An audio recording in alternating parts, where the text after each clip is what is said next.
Hey there, Remains. In this video, I'm going to show you how you can find the Woodland Spirit Owl Constellation in Crimson Desert.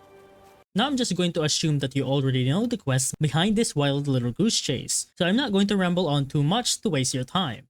Just don't forget that you have to equip the Constellation helm on your head, and also make sure you choose it as well in the Function tab, so you can activate it by pressing down B on your keyboard or whatever input it is on your controller. Alright, with that out of the way, let's get back to the objective. This location is going to be a bit hectic since it's within the woodlands, where visibility can be low in the surrounding area. This one is west of Pyloon at the Swamp of Despair. When you arrive, stand directly where I am on the map, use the helmet, and then look towards the west. You are going to maneuver a bit to make the constellation look properly. Make it look like a number 4, and then point at the middle right star. And it should light up as blue and give it a few seconds to dissipate. And once it does, you're pretty much good.